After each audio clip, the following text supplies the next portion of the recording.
예, 오늘의 시황 브리핑 시작하겠습니다. 시장은 경제부총리 발언에 밸류업이 초강세 보이는 그런 모습을 보였고, 또 상승 종목이 많은 그런 흐름이 나타났죠. 반면에 이제 반도체주는 이제 크게 밀리면서 이제 변동성이 나오는 이제 그런 모습이 나오는데, 그러니까 자금이 절로 이동하는 그런 모습이 나온 겁니다.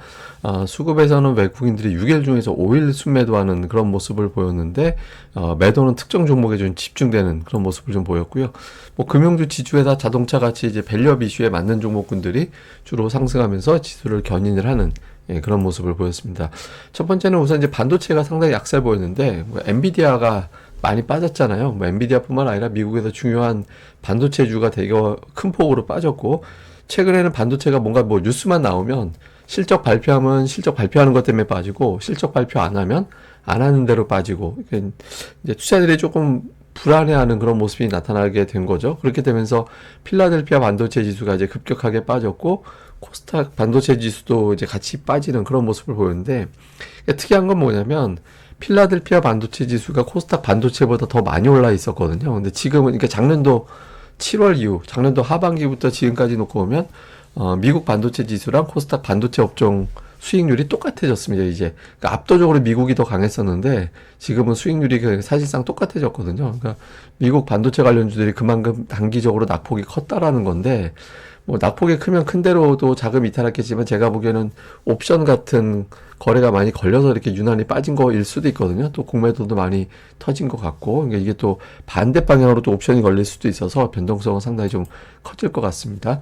반면에 이 자금이 밸류업 쪽으로 넘어가게 됐죠. 그러니까 한동안 선거 끝난 다음에 밸류업 정책 제대로 추진되겠느냐 이런 불안함이 있었는데, 경제부총리가 계속 추진한다. 그리고 심지어는 이제 과세 정책도 주주 배당소득의 분리과세를 해서 실질적으로 세금을 좀 깎아줄 거다. 그러니까 이런 취지의 어떤 발언을 했죠. 그렇게 되면서 뭐 자동차, 보험, 금융, 증권, 지주회사 이런 종목군들이 강하게 올라가는 그런 모습을 보였습니다. 근데 보험주를 비롯해서 이제 금융주 쪽 같은 경우는 외국인 기관이 완전히 버린 상태 종목이 아니었거든요. 사들여 놓은 상태에서 종목들별로는 매수 상당히 많이 포진해 있었잖아요. 그래서 뭐 갑자기 올라간다라기보다는 그냥 어느 정도 다시 올라갈 거야 이렇게 기대했던 매수 쪽도 있었던 것 같습니다. 그리고 이제 미국 증시가 최근에 보면 금융업종이 상당히 강했고, 막 소재 쪽이라든가 아니면 산업재라든가 이런 것들이 다 올라가고 있었거든요. 근데 테크 쪽이 약했잖아요. 그러니까 미국에서도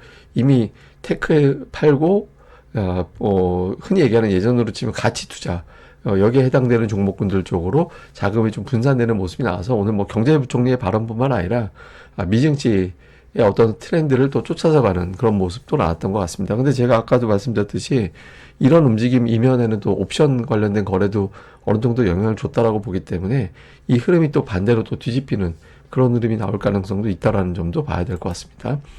그리고 오늘 주의 깊게 본 것 중에 하나가 환율인데 1379원으로 끝났습니다. 그러니까 1380원 넘어가지 않은 건 다행이지만 제가 원하는 건 1360원 이하 그 정도 돼줘야 외국인 투자자들이 완전히 움직일 수 있다. 왜냐면 제가 아침에도 말씀드렸지만 외국인 투자자들의 선물이 꺾이기 시작한 거는 국채가 40.4%를 넘긴 날, 국채금리가 10년물 기준으로, 그리고 환율이 1380원을 넘어가면서 외국인 투자자들의 현물도 매수 쪽보다는 매도하는 날이 빈번해졌다라고 말씀을 드렸잖아요. 그러니까 지금 1380원에서 조금 이제 밑으로 잡아서 1360원 정도, 그 정도 되면 좀 환율이 안정되는 그런 기준으로 잡힐 수 있게 되거든요. 왜냐면 기존에 1350원, 60원이 상단이었어요. 우리나라는 일반적으로. 그러니까 그 아래로 내려가 주게 되면 이제 그때부터는 조금 수급이 바뀔 수 있죠. 근데 외국인들 입장에서 아직 그 단계가 안 됐기 때문에 이제 오락가락하는 그런 흐름이 이제 나오게 되고 있는 겁니다. 그래서 당분간 시장은 막 급락도 나오고 급등도 나오고, 제가 뭐 지난주에 그 말씀 드렸잖아요. 시장이 갑자기 이러다 급등도 나오고 또 그러다 또 급락 나오고 이제 좀 어수선하게 움직일 가능성이 있다라고 이제 그런 모습이 나온 거고요. 그다음에 특징주로는 삼성전자가 오늘 장에서 2% 가까이 빠지면서 내려왔는데 75,000원이 굉장히 중요한 위치가 되거든요. 75,000원이 깨지면 70,000원, 71,000원까지도 이제 염두를 해둬야 되는 상황이 될 수 있어서 조금 조심스러운 그런 상황이었는데, 일단 오늘 꼬리를 제법 길게 달았다라는 점, 그리고 외국인들의 매도가 되게 많이 나오긴 했는데 오늘 뭐 월요일인 걸 감안해 본다라면 좀 매도가 오버한 측면도 있는 것 같습니다. 그래서 어쨌든 삼성전자 오늘 약세 보이면서 시장을 발목을 잡은 격이 됐고, 또 엔터주 다 올랐는데 하이브가 지금 일부 지분 관련된 이슈가 좀 제기가 됐죠. 그래서 좀 빠졌는데 엔터주들이 다른 종목군들은 좀 살아나는 그런 모습이 나오고 있거든요. 그래서 그 엔터주 같은 경우에 어떤 흐름도 같이 좀 엮어서 볼 필요가 있는 것 같고, 그다음에 이제 에코프로비엠은 제가 2차 전지에 대해서는 그 얼마 전에 테슬라 쪽에 너무 악재가 많다. 그러니까 악재가 너무 많은데 너무 악재를 단계에 퍼부어서 오히려 좀 이상한 것 같다라고.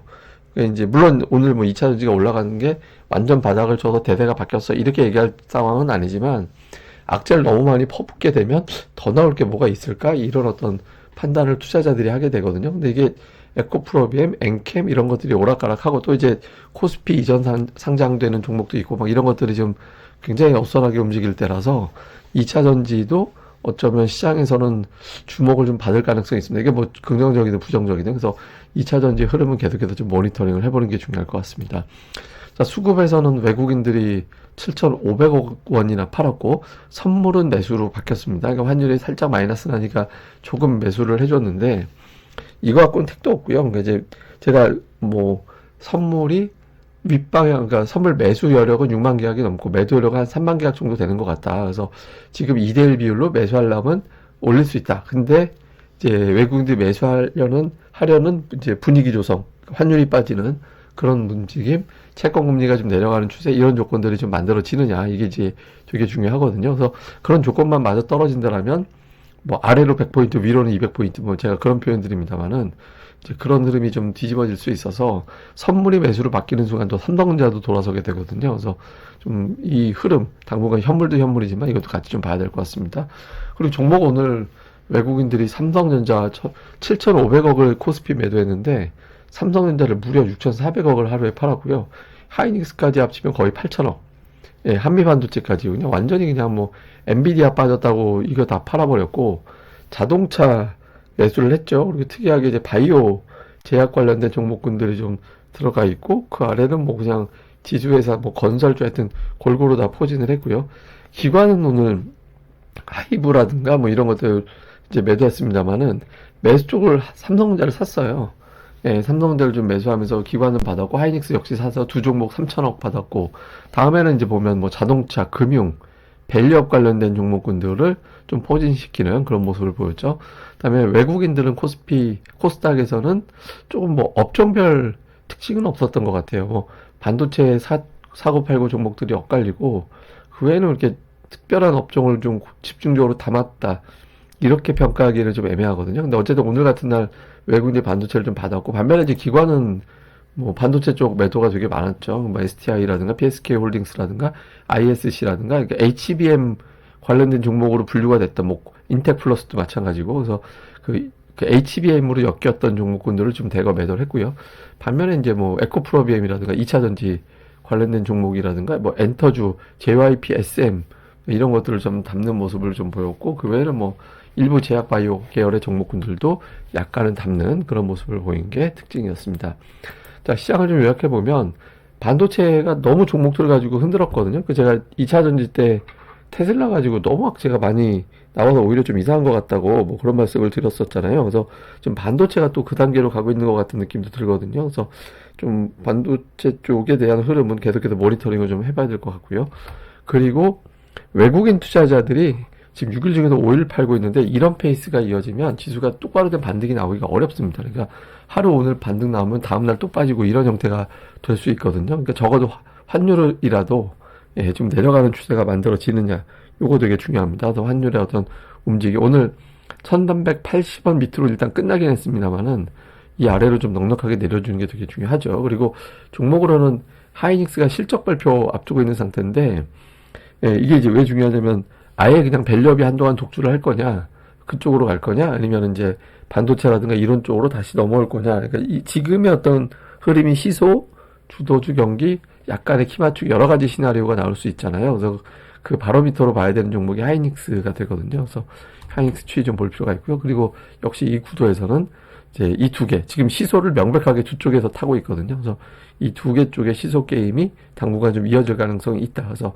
어느 쪽으로 힘이 쏠리는지, 이걸 아마, 선물하고도 연결이 되는 거라서, 선물, 환율, 뭐 이거에다 또 SK하이닉스 실적 이런 것들이 다 엮여서 이게 이제 나빠서 빠진다라는 관점도 있지만 나빠서 빠지면 저쪽이 올라간다 뭐 이런 식이 또 되는 측면이 있거든요. 그래서 집중적으로 살펴볼 필요가 있습니다.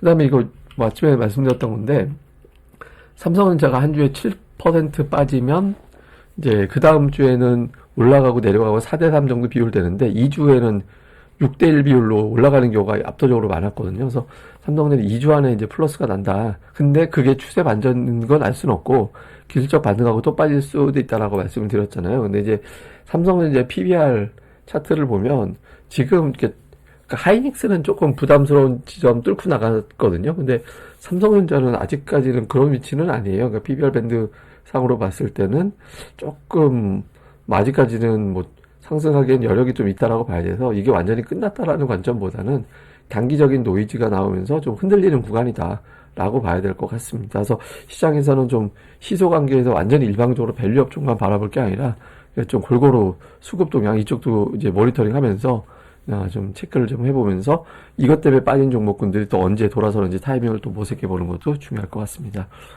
예, 제가 좀 개인적인 설정이 있어서 아마 내일도 오후 방송은 평소보다 늦어질 것 같아요. 그래서 한 내일 정도까지는 좀 그럴 수 있으니까 좀 이해 좀 부탁드리겠습니다.